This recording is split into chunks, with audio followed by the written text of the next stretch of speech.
If you're starting a new business and you don't know where to focus, your primary goal has to be to... When it comes to growing our businesses, we all want the same thing. A shortcut. Less effort, more impact. Because let's be honest, almost no one dreams about dedicating their whole life to work. Life's too short. Even if you like what you do, you'll likely be searching for digital marketing hacks, specific actions, tools, and platforms that will allow you to achieve your financial freedom faster and with less effort. Today, I'm going to be breaking down this year's biggest digital marketing trends, guiding you on how to solve this digital marketing puzzle, gain clarity on the most important tasks of your digital marketing strategy, and make this year the year of your financial freedom.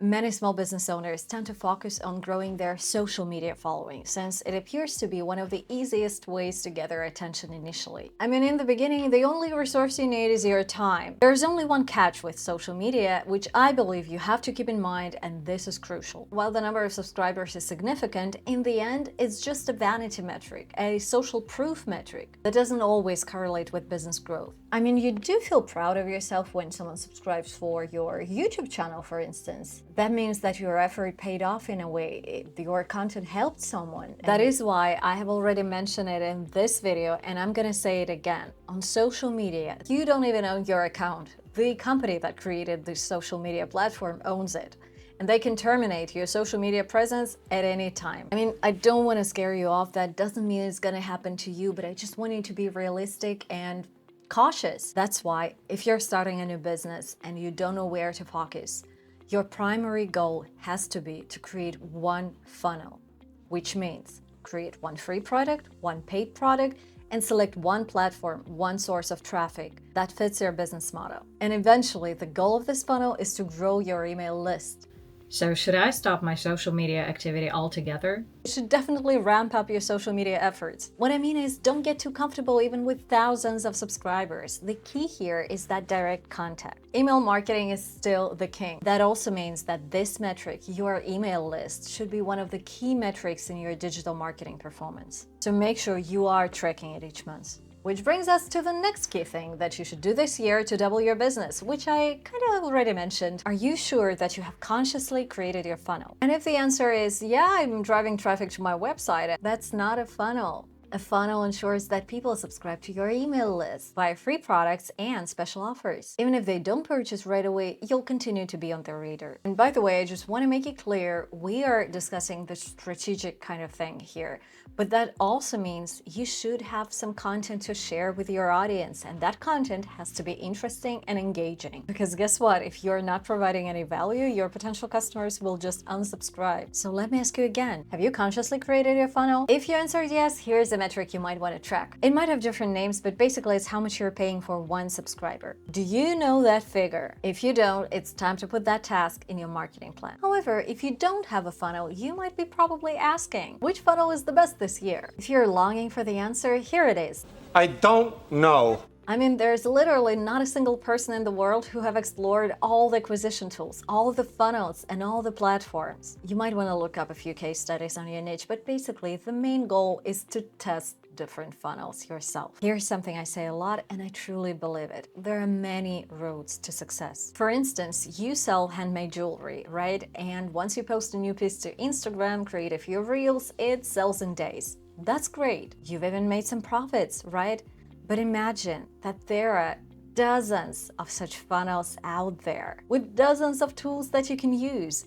Imagine what happens if you implement all of these tools. Will that change your revenue? So how many funnels have you actually tested? What does testing a funnel really mean? Let's see, does that sound like something that happened to you already? You find a marketing tool or a platform, and then you get inspired because you know that this tool works for so many people. Let's say you're testing Pinterest, so all inspired, you get down to work and put a lot of effort into creating pins that really stand out. Your passion is driving you. But what happens next? After 3 months, you get 3 subscribers, few impressions, and then you go like, why should I invest so much time into this platform when I already have something that works? And you just give up. So how many times have you done that in your life?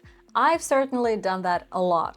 Does that mean Pinterest doesn't work? No, and by no means I mean that as a shame on you. Testing a funnel means getting measurable, considerable results. It's not about showing your ad to 40 people. It's about showing your ad to 40,000 people and seeing how they react. So what I would suggest is testing one funnel every month. And then you have two questions. How do I manage to do that if I only have 24 hours and I'm already very busy? And second, what type of content do I create? Hold on, we are gonna answer both questions by the end of this video. So how do you manage to be present on various channels at once? There are only three things you need. The first one is consistency. It's the base for everything else. Next, let's demystify consistency, because to achieve it, all you need is a business process. Making that process makes it easier for you because you're saving time and energy for everything else. And to build your business process, all you need is the right automation tools. And each week I research new AI tools that might help you to build your process and save more time for your loved ones. So be sure to subscribe. Yeah, I mean, everyone's using ChatGPT and Midjourney nowadays, but did you know that every day there are